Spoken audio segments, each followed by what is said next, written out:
Bonjour Madame Landry. Aujourd'hui, mon collègue et moi allons vous présenter une planification fiscale assez sophistiquée qu'on a faite pour nos clients, les Weber. Pour commencer, je vous invite à regarder la structure fiscale représentée à l'annexe 2. Madame Weber a hérité de la compagnie de logistique de son père, Logistico, qui s'occupait de gérer les stocks de certains fournisseurs qui n'avaient pas la capacité de stockage nécessaire et de leur livrer quand ceux-ci en avaient besoin. Monsieur et Madame Weber ont bâti XLT, une entreprise qui vend des biens à bas prix directement aux consommateurs en magasin. XLT était très complémentaire à Logistico, car Logistico entreposait et livrait les stocks de XLT tout en continuant d'entreposer et de livrer pour ses propres clients. Holdco est la compagnie de gestion qui centralise les revenus de XLT et la compagnie de gestion immobilière Famco. Les Weber désirent prendre leur retraite à Monaco parce que le taux d'impôt est bas et transférer l'entreprise familiale à leurs enfants.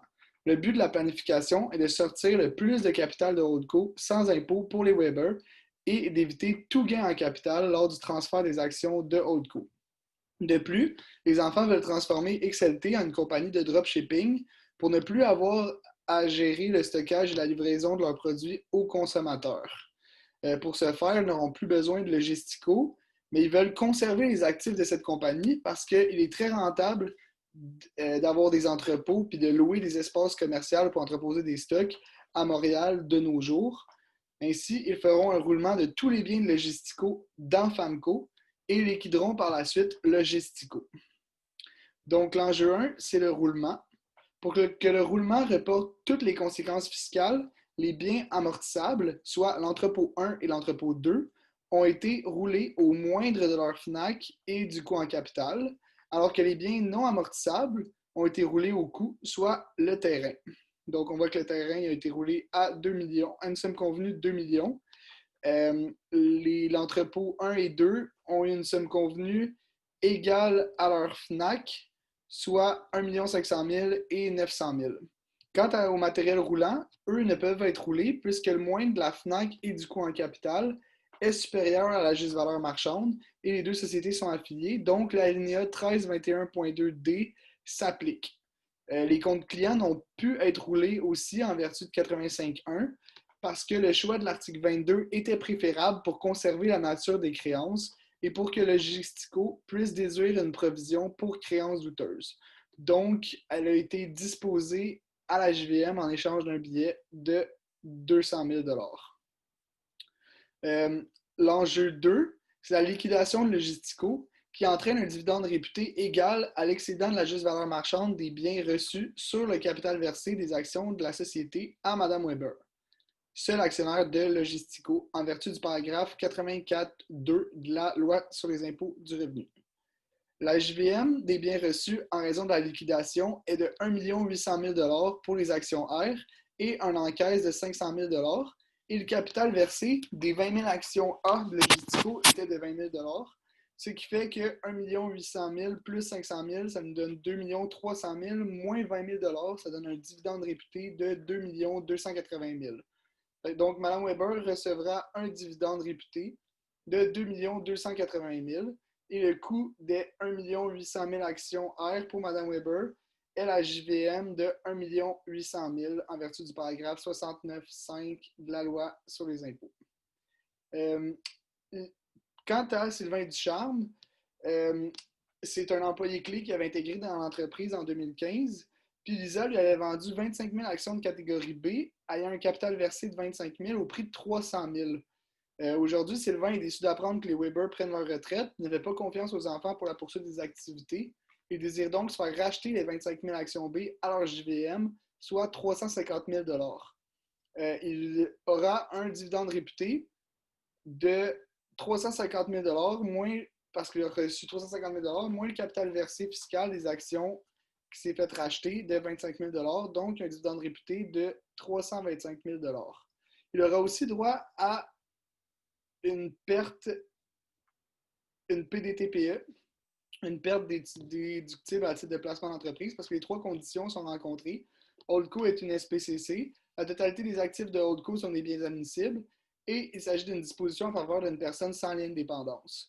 Donc la PDTPE se calcule ainsi. Le PBR de 300 000 le prix payé par Sylvain en 2015, moins le produit de disposition de 350 000 moins en vertu de 54J, on ajoute le dividende réputé.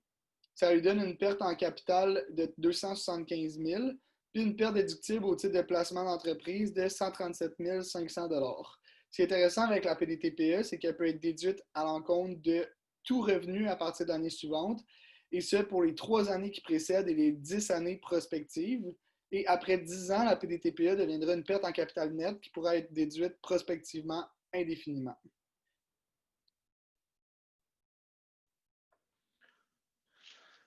Les enjeux 4 à 6 sont intimement liés au fait que M. et Mme Weber ont l'intention de vivre à Monaco et devenir des non-résidents aux fins de l'impôt.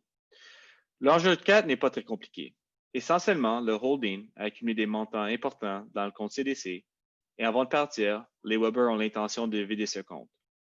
L'importance de cette transaction est liée aux enjeux 5 et 6, alors que suivant le remaniement du capital et le don des actions de catégorie C à leur ami et conseiller M. Romanov, les Weber ne détiendront aucune action dans la compagnie Holdco. Sans la déclaration du dividende du compte CDC de Holdco avant le 31 octobre 2020, les Weber n'auront aucune façon de recevoir ces fonds. De plus, même si les Weber détiendraient une catégorie d'actions pour être payés des dividendes, comme ils deviennent des non-résidents aux fins de l'impôt, l'article 212B prévoit qu'ils seront imposés à un taux de 25 %, ce qui rend la déclaration du dividende du compte CDC illogique. Il est impératif que la transaction ait lieu avant le don des actions.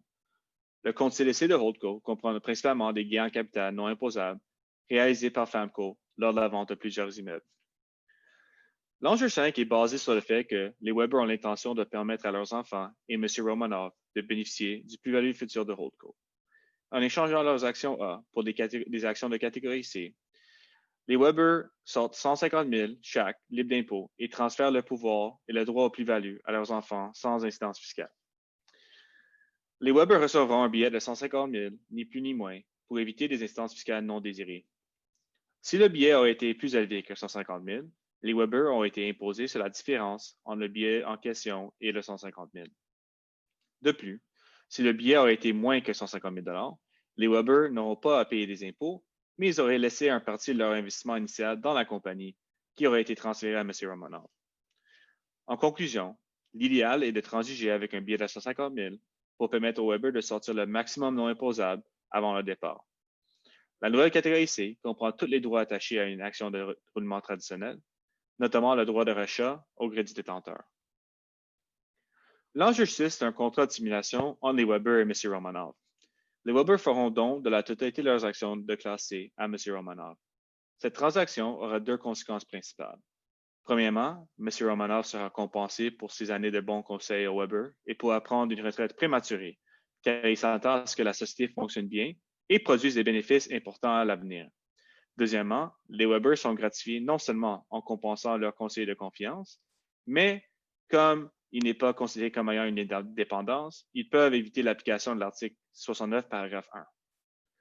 Cela étant dit, chaque fois qu'une transaction ou une planification a lieu qui permet aux parties d'effectuer des transactions à un prix autre que celui de la GVM, des questions seront soulevées quant à la légitimité de la transaction. À première vue, la transaction ne semble pas constituer une trompe-l'œil. Le contrat de simulation est bien connu en droit contractuel québécois et les parties ont clairement identifié leurs intentions. Pour constituer un trompe-l'œil, il faut que la transaction comprenne un élément de déception. En l'absence d'une déception, le simple fait que M. Romanov s'est engagé à remettre les actions à Marc et Lisa lorsqu'il prend sa retraite ne constitue pas en soi assez pour conclure que la transaction est entamée d'une déception. En outre, la RJAE ne devrait pas avoir d'application car l'objectif de la transaction n'est pas d'éluder des impôts, mais plutôt de compenser M. Romanov pour son travail accompli. La question la plus importante que M. Romanov doit se poser en tant que fiscaliste est de savoir s'il pense que les Weber l'utilisent pour frauder le fisc. M. Romanov est le mieux placé pour déterminer de manière factuelle si la transaction est abusive ou non. Si la réponse à sa question est oui, M. Romanov devrait peut-être se demander s'il devrait réellement participer à cette transaction. En conclusion, les Weber ont pu limiter leurs incidences fiscales tout en planifiant l'avenir. Marc est heureux à la tête de Holdco et Lisa est également heureuse de poursuivre ses rêves d'entrepreneur. M. Romanoff peut prendre une retraite prématurée et les Weber sont contents qu'ils sont sortis le maximum de Holdco sans incidence fiscale. Merci.